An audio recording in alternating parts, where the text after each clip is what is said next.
Taurus, welcome to your reading for the month of July. My name is Wendy, and I'm going to use the Robin Wood Tarot today.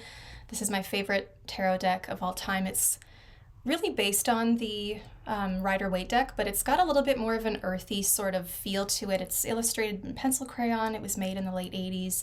So that's what we're going to use today for your reading. As I'm sitting here preparing to do your reading, the energy that I feel is regarding bloom cycles. And all flowers, all plants really go through these bloom cycles where there's this burst of growth. You know, the beautiful rose on the rose bush, you see them looking luscious and bright, and you think this is going to be here for the whole season.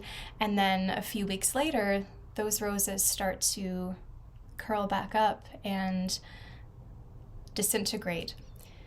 And then the plant kind of looks lifeless and hopeless for a while, but then give it another week and then all of a sudden you have all these new rose buds, and then you have a rose bush full of flowers again. And so I've really been thinking about Taurus energy lately, and of course this connects us to the Empress.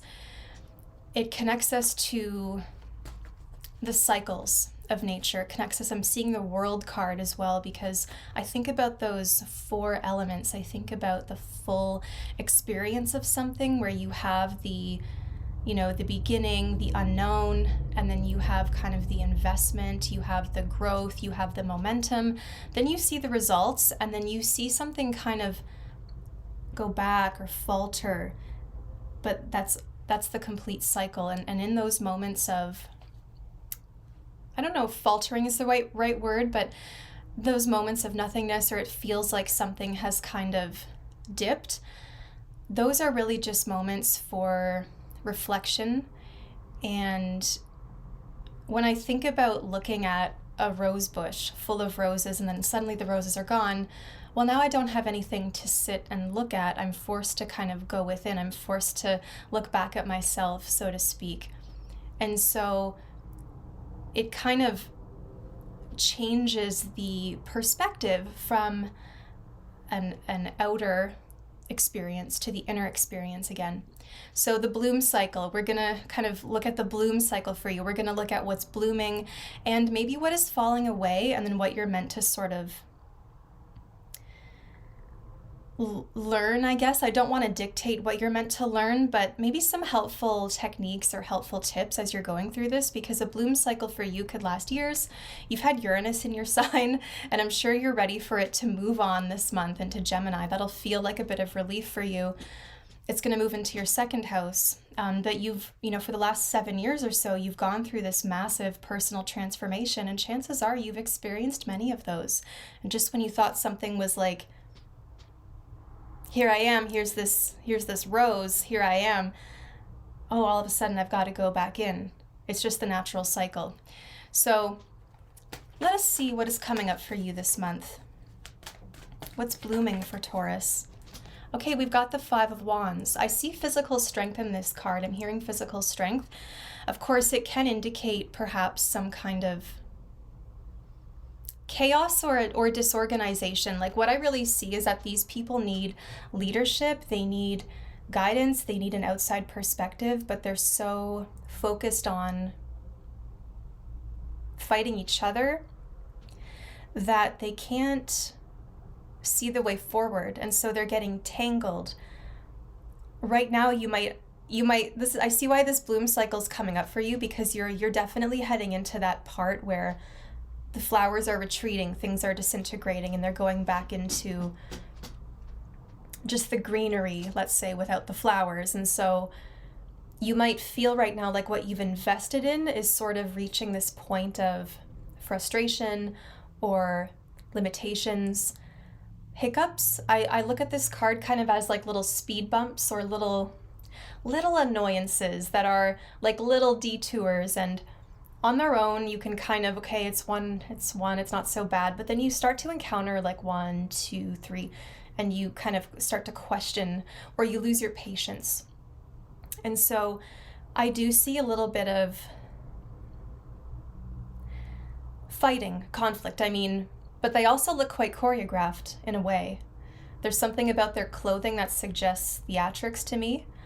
So I also see, again, physical strength. I see dance. I see maybe moving your body, maybe feeling like you want to change your routine or how you express yourself. Really getting into the body to strengthen your muscles. There's tension in this card, and that is how we build muscle. We build muscle through tension. And it takes time. Building muscle takes time. Growing a flower takes time. So that's kind of what's blooming in your life right now. It's what I see is this 5 of Wands. Now, it does indicate that there is a team available. There is a group of people or supporters, or it could be friends, it could be colleagues, it could be maybe your classmates if you go to dance class, let's say, like people who can teach you something. I don't know if you're meant to be the leader. Let's see what's falling away, and we'll keep talking through this. What is falling away for Taurus? The 2 of Cups. Okay, so you're releasing something that's been toxic for you.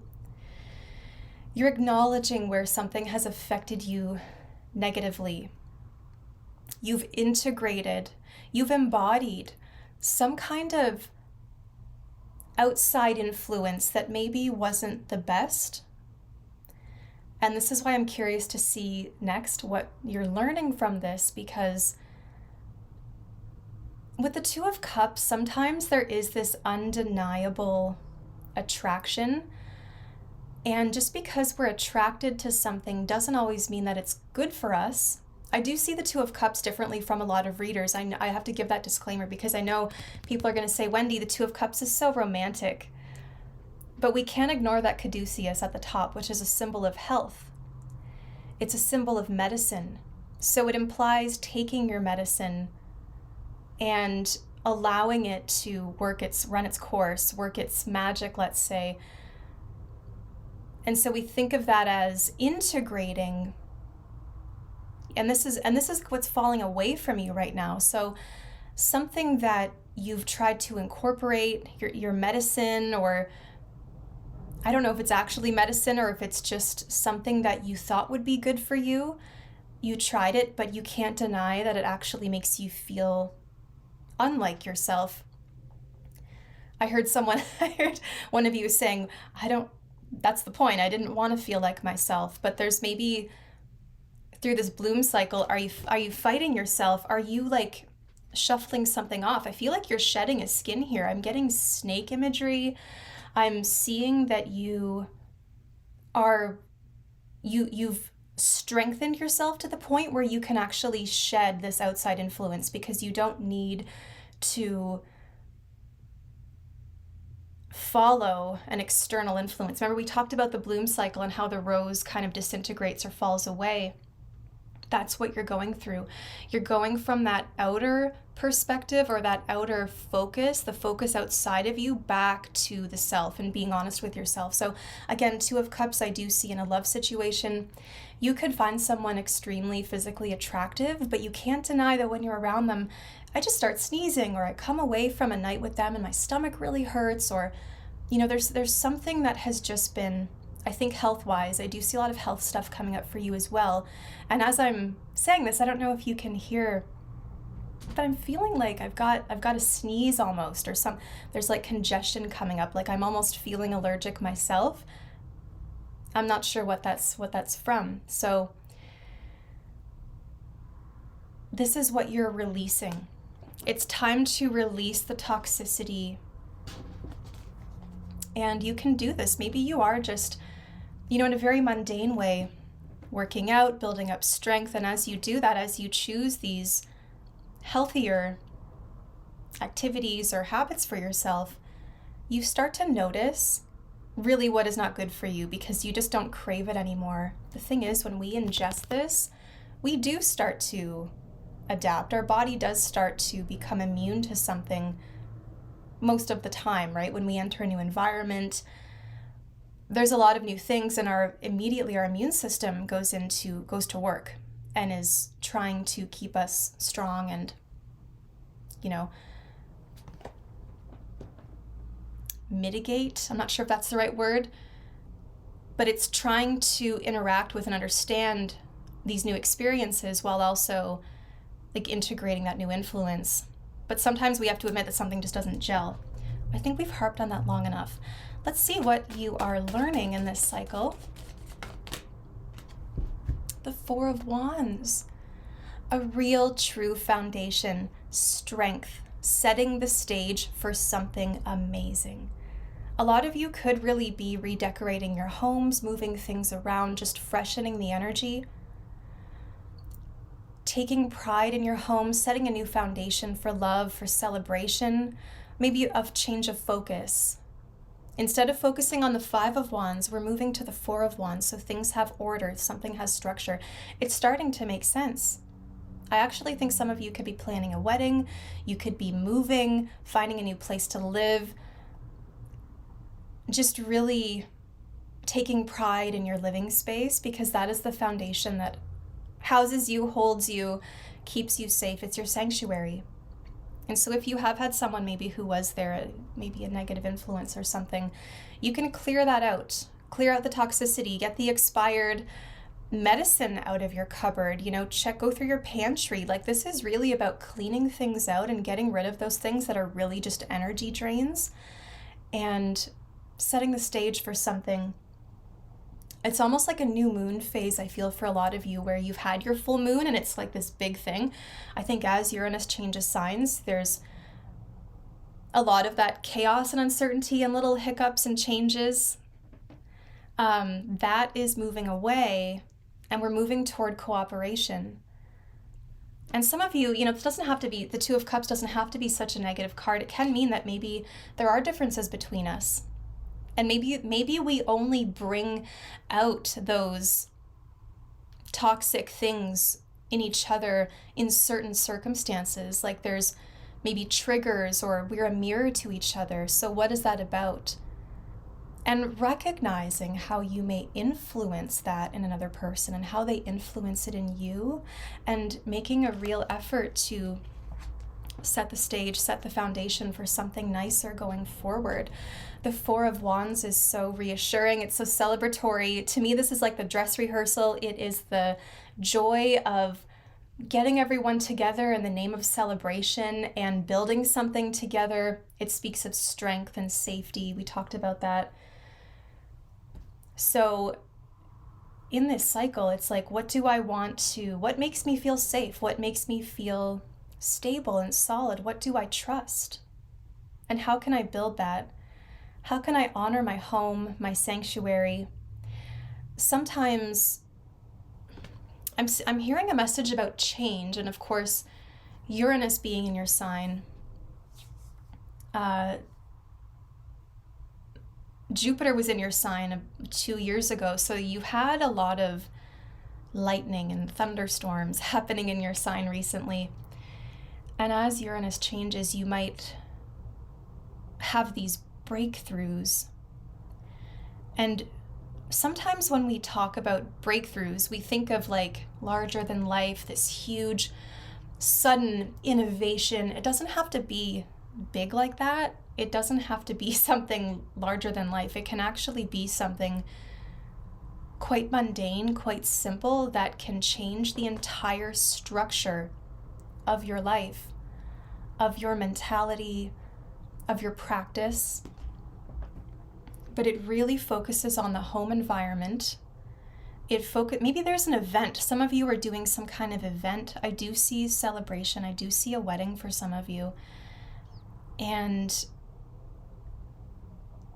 it's like, how can I build something that really demonstrates my joy, my love, what I want to celebrate? This guy is the Hanged Man from this deck. There is a Hanged Man card, and he's wearing the exact same outfit. So it's interesting to me that we have, she looks familiar as well, but I can't picture the card right off the top of my head. Maybe the Three of Cups, I'm not sure. But this is a time of action and joy and moving our bodies and doing things in a very simple, kind of structured way. Some of us may really be finding that simplicity is best. And I think it really is. This to me speaks of leaving room for change, leaving room for, because when we're so rigid and we hold on to plans, or we hold on to the skeleton of something and we really it has to be this way and everything's so tight together, there's no real room for change. And because you've had the Five of Wands in this reading, I feel like you need room to grow. And so you're kind of expanding that space as you grow. You've been maybe quite contained, and this is a wonderful time of growth for you. And it comes from simplicity, because again, simplicity allows free space, which allows room to grow. It's like when you're planting a garden, going back to the garden, because it's summer where I live, so it's on my mind. And I've spent a lot of time working with plants. And plants need room to grow. Even if they're brand new, or if they've been in the same pot for years, something needs to be transplanted. It needs room to grow. It needs a new foundation to hold it, but one that is safe and secure enough, but also big enough that it can grow. So I see a supportive relationship here. I see a supportive home. I see setting the stage for this new chapter. And it is one that is based upon joy, celebration, and like a focus on these two. We are celebrating us together, in this kind of like a wedding. I'm really focusing on, it's funny because I don't always see this as a wedding card, but I know traditionally it is. In that sense, like as a metaphor, if these two are in a wedding, they are celebrating each other, but everyone around them is also celebrating with them. And I guess that is a foundation for the rest of their lives.